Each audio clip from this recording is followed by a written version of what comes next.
So today, I am going to prove to you that Clove is the worst agent in Valorant. Now, let me straight away walk that back slightly because, of course, I'm not talking about in Ranked. In Ranked, Clove is pretty good. We saw that Clove actually got nerfed because Clove's win rate in Ranked was so high. But in Pro Play, I genuinely do believe that Clove is the worst agent in the game. To try and prove this theory to you, what I decided to do was take a look at 5 different games where Clove was played in VCT. Here are those 5 games. We've got FPX versus Tyloo, NRG versus G2, Talon versus Zeta, DRX versus PaperX, and C9 versus NRG. Now, you'll see that some of them are wins, some of them are losses. They're on 5 different maps with 5 different teams playing the agent. Overall, it came to 100 rounds. I didn't mean for it to be exactly 100, but it's nice that it was.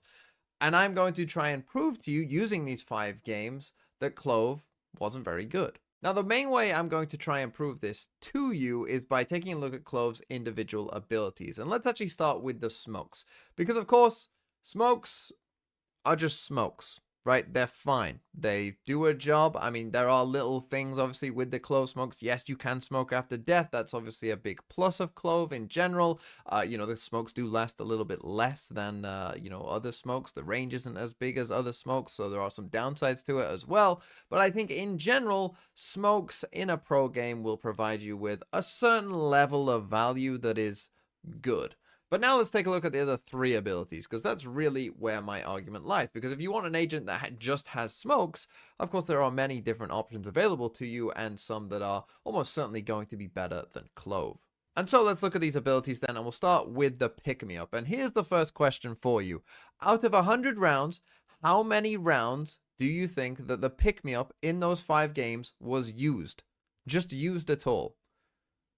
It was 18 out of 100 rounds. And there comes the first argument that I want to bring to this debate, which is you have an ability here that you're not even using a 5th of the time.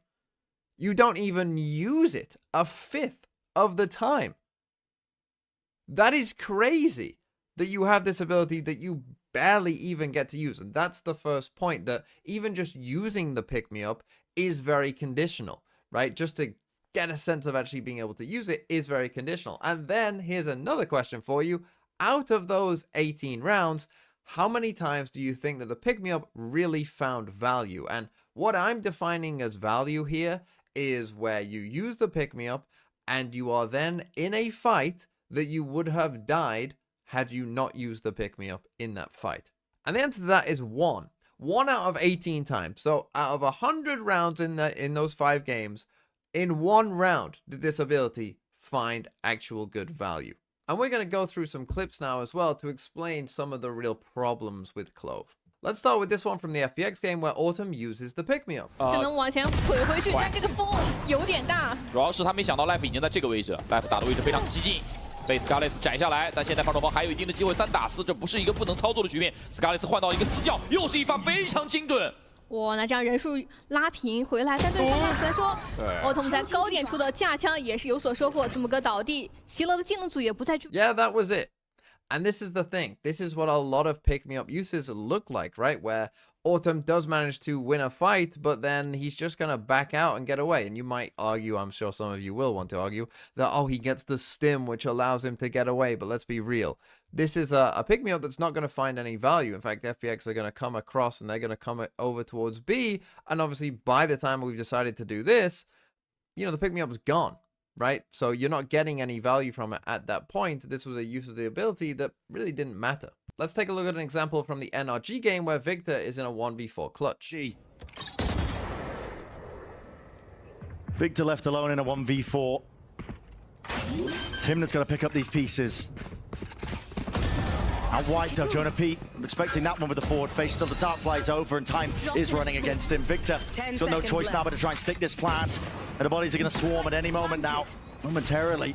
Bit of patience being played just from that smoke, but he misses the timing. Yet again, we see a use of the pick-me-up that you would think in this scenario is surely going to find value, but it doesn't because of how short it lasts, right? This is crazy. I mean, and just keep a look at the timer down here for the pick-me-up from when he activates it. Because it starts now, but I mean, this is the thing. You would think in this situation, there's only 14 seconds left. Like, this is a pretty quick moment in a Valorant game.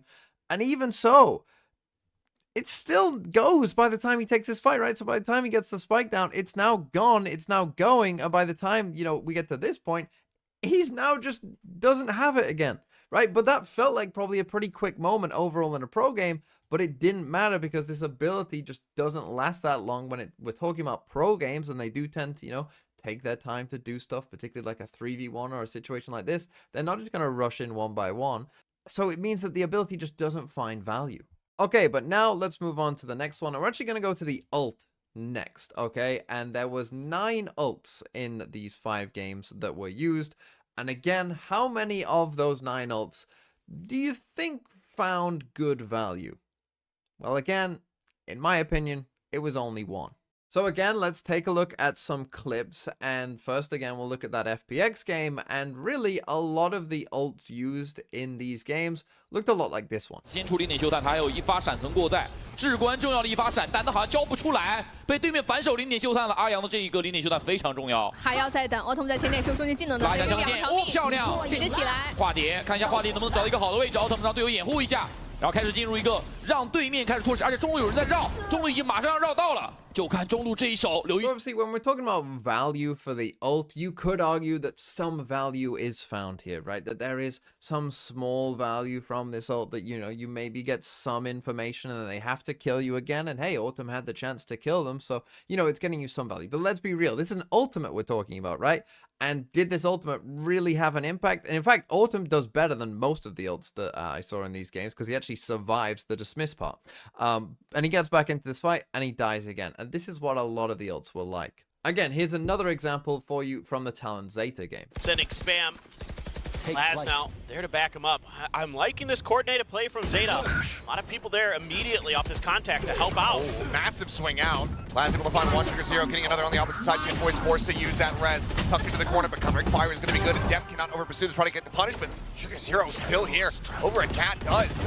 Takes him down, gets himself a fort. Now on for the ace. The swing out, and Hiron takes it away. So again, this is another situation where if you really were pro Clove, you could argue that some value was found here, right? That again, when we take a look at this and how it ends up going, you'll see that our Jet here, you know, hey, we break the Jet's crosshair, right? The Jet focused in on the Clove here. Depth's looking at the Clove, and that means that he loses this fight. And there you go, value found, right? But again, we're talking about an ultimate, right? I don't want an ultimate where, you know, I do 40 damage to Sugar Zero and we get a trade on a guy. I'm not looking for that for an ultimate, right? I'm looking to get a big advantage from using ultimates. And you think of some of the ultimates in the game, you know, they can be round winning on their own. So when we're looking at like value from an ult, I personally wouldn't say that this was value. And if any of you are wondering, well, what was the clip that the pick-me-up and the ult got value from? Well, it's actually from the same clip. And some of you might even remember it because it's from DRX versus Paper Rex. But the spray again, just really wreaking havoc. Push out something good for the off shot, draws on the shorty, but he ends up getting full flash, but he's still able to exit back to safety. The push forward, Mind Freak collects 2. Flashback now with a backstab. Sue kills himself, which is the third, does have it. He's got the res as well. Now it's just he and Foxy, and he needs to try to hunt for the kill. Into the corner, looking for the vulnerability, and flashback right back into the game as he looks for the ace, and he has it! And what a way! Yeah, there you go. That was pretty much the only, like, very, very good Clove clip that I saw in 5 whole games and 100 whole rounds of Valorant, pretty much, because there just wasn't that much in general for Clove. But this obviously was a very nice clip. We actually get a use of all the abilities pretty much here. So this is probably like the one clip that convinced everyone else to play Clove, because it certainly wasn't anything else, because nothing else really worked for this agent. And yeah, we see that Flashback gets a lot of value from all the different abilities there, and Clove looks good in that clip. But that was pretty much it.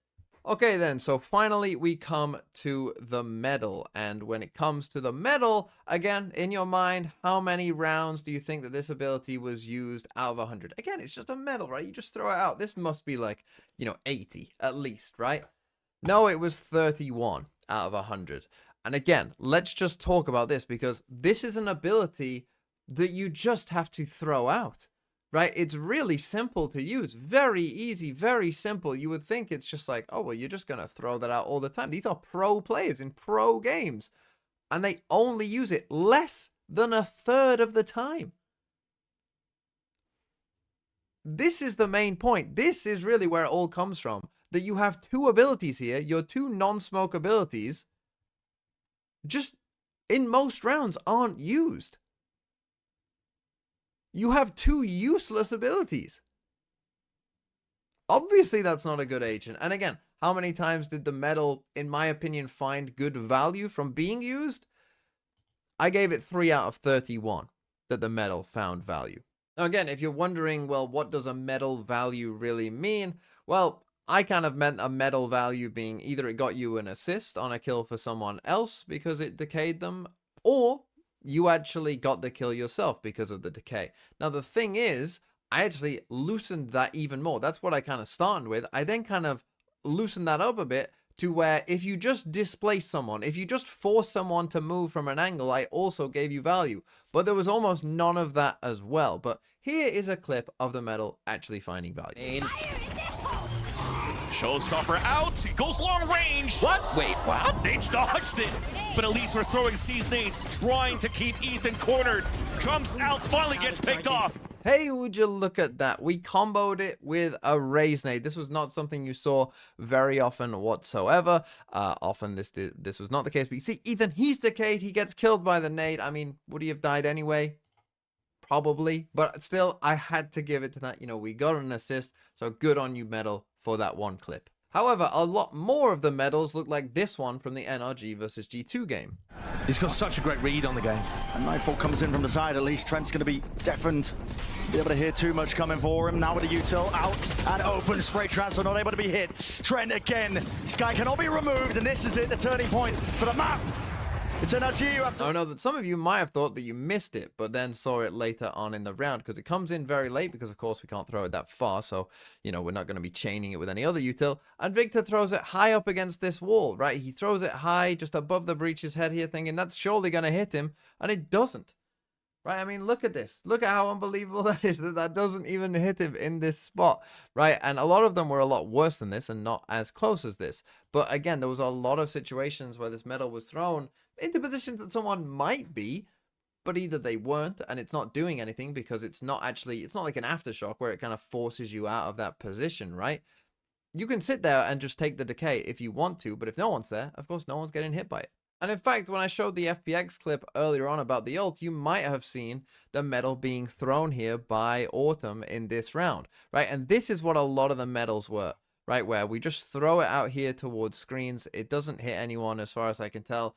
This is what the medal was for the most part, right? We're just throwing it out whenever. No real thought given to how we're using the ability. It's probably not hitting anyone, and even if it does, again, the timer on that ability does not last that long at all, so it probably wouldn't matter either way.